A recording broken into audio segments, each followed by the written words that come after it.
call Allah, Yahweh Hashem Yahusha, and the name is very important. That's what I want to talk about in this video. The other day I was scared to go to work and I noticed it was raining. Like I'm looking like, damn, I'm gonna be late, and I gotta ride a damn bike. So I just threw up some prayers in the name, in the Hebrew, and Lashon Kadash. I asked the Lord to hold the rain for a little bit. So by the time I got down the street, it stopped raining. Next thing you know, sun coming out and all that for the rest of the day. It looked like it didn't even rain. I just want to go into some scriptures that stand out to me and make me think about this scenario. I'm looking at this one on here. It's in the book of Isaiah 55 and 11. It say, so shall my word be that go forth out of my mouth. It shall not return unto me void, but it shall accomplish that which I please, and it shall prosper in the thing whereto I sent it. And the scriptures say, those who call on the name of the Lord shall be saved. When you call on that name is important. There's another scripture I want to go into. It's in the book of Isaiah chapter 14, verse 24. It said, the Lord of hosts hath sworn, saying, surely, as I have thought, so shall it come to pass. And as I have proposed, so shall it stand. So all these words, even though people be like, oh, this book was written by man and this was altered and all this nonsense, all this stuff been coming to pass. Every last little bit. Now, hold on just a moment. I'm going to go into another scripture. Talk about Elijah when he prayed about the rain and how the rain stopped.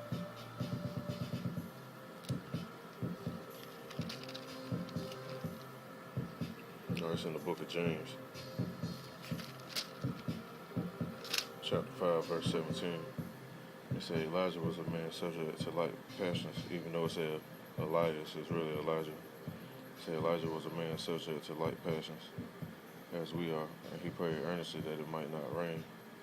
And it rained not on the earth by the space of 3 years and 6 months. And he prayed again, and the heaven gave rain, and the earth brought forth her fruit. It's ironic because ever since I put that prayer up, really, it ain't rained like that these past couple of days. You know, I've been making it to work early, all because of that. So call Allah Yahweh Hashem Yahusha. I want to get back into this stuff about faith. It's in the book of Hebrews, chapter 11. I'm going to start at verse 24 in chapter 11. It said, by faith Moses, when he was come to years, refused to be called son of Pharaoh's daughter, choosing rather to suffer affliction with the people of Yahweh than to enjoy pleasures of sin for a season, esteeming the reproach of Mashiach greater riches than the treasures in Egypt, who he had respect unto the recompense of the reward.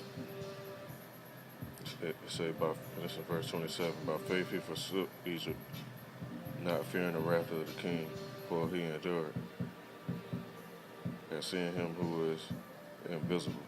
So you got to be able to see the Ancient of Days, the one that exists. He is Yahweh. Say through faith, he kept the Passover and the sprinkling of the blood, lest he that destroyed the firstborn should touch them. By faith, they passed through the Red Sea as by dry land, which the Egyptians are saying to do were drowned. Salaki about it. And all those relics and the certain weapons and all that stuff is actually over there. So they know this actually happened. This ain't no fairy tale stuff about that sea opening up like that. It's in verse 30. By faith the walls of Jericho fell down after they were compassed about 7 days. By faith the harlot Rahab perished not with them that believed not, when she had received the spies with peace. And it's verse 32. And what shall I say more? And what shall I more say? For the time will fail me to tell of Gideon and of Barak and of Samson and of Jephthah, of David also, and Samuel and other prophets, who through faith subdued kingdoms, wrought righteousness, obtained promises, stopped the mouths of lions, quenched the violence of fire, escaped the edge of the sword. Out of weakness were made strong, waxed valiant in fight, turned to flight the armies of the aliens. And when they talk about aliens, they ain't talking about no green men with no big heads and no grays in them. They're just talking about strangers. That's what that word means.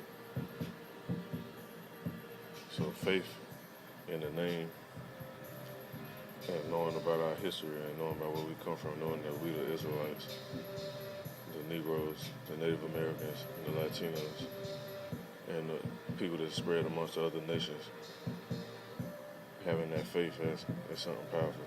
And when you believe, and the Lord said you believe, He may reward you quickly, He might make you wait a little bit, because He is long suffering. And He operates on a different time than we operate on. And having this faith, like I said, is very important because the promises we got a lot of stuff going on. Like, for instance, like you got our people, they always crying out like we don't get justice. And all these atrocities committed against us, who gonna pay? But the scriptures say who gonna pay. It's in the book of Isaiah, chapter 59, verse 11. It said, we roar all like bears and mourn, soar like doves. We look for judgment, but there is none, for salvation. But it is far off from us. And I'm going to jump over to verse 20. It's saying, the Redeemer should come to Zion, and to them that turn from transgression, and Jacob, which is Jacob in the Hebrew, saith the Lord. So all this stuff, this what we got promised. It say in the verse 11, chapter 60, in the book of Isaiah, say, therefore thy gates shall be open continually. It shall not be shut day or night, that men may bring unto thee the forces of the Gentiles, not the Gentiles, the Israelite foreign the Gentiles, these heathen Gentiles.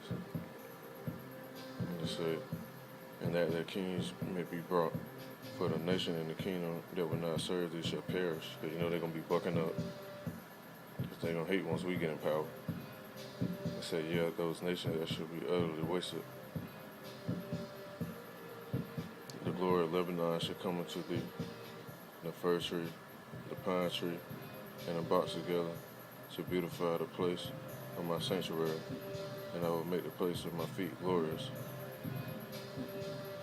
The sons also of them that afflicted thee shall come bending unto thee, and all they that despise thee shall bow themselves down at the soles of thy feet, and they shall call thee the city of the Lord, the Zion of the Holy One, of Yasharallah. So we got some stuff coming. We might be going through all this nonsense now, have to deal with these chemtrails, GMO foods, all type of other stuff going on in society. The lies, the taxes, the wages, child support stuff, baby mama drama stuff, family going against each other and all that nonsense. Well, this is what we got. It's in the book of Isaiah, chapter 62. It's already verse 1. It says, for Zion's sake, I will not hold my peace, and for Jerusalem's sake, I will not rest, until the righteousness thereof go forth as brightness, and the salvation thereof as a lamp that burneth, and the Gentiles shall see thy righteousness, and all the kings thy glory. And thou shalt be called by a new name, which the mouth of the Lord shall name. Thou shalt also be a crown of glory in the hand of the Lord, and a royal diadem in the hand of thy power. Thou shalt no more be turned forsaken, neither shall thy land any more be turned desolate. Because you look at Israel now, Jerusalem area now, where they got Tel Aviv and all that, look desolate now. But once we get back, it ain't gonna be desolate. But thou shalt be called Hephzibah, in our land Beulah, for the Lord delighteth in thee, and our land shall be married. So we getting our land back. We're going to go back where we're supposed to be, because this ain't our land. We don't even speak our own language. But we've been waking up learning our language. So through faith and through the Spirit, Lord's willing, we're going to be back in there. In the scriptures say, lift up thy head, for thy redemption draweth nigh. Because all these earthquakes and the moon turning red, the sun getting eclipsed and all that different stuff, volcanoes going off, all that's supposed to happen before all this take place. When some nukes go off, people talking about going in bunkers and all the other stuff. That ain't how we escaping about it. Through faith, Lord's willing, me and some other people I talked to and some of the other Akim I learned from, we get to be these people in the verse of Isaiah chapter 26, verse 20. It say, come my people, enter thou into thy chambers and shut thy doors about thee. Hide thyself as it were for a little moment until the indignation be overpassed. So that's what we going at, Lord's willing. So hopefully you was edified. If you don't see what's going on, pray on it, fast on it. Try to learn the names. Return back to the Hebrew, which is the Lashawan Kodash, which is our language, our original language. When you first open up the Bible, it said translated from original tongues. So you got to know your original tongues to really understand. So call Allah Yahweh Shem Yahusha. Shalom to the apostles, the elders. Shalom to all the other teachers. Shalom to the elect.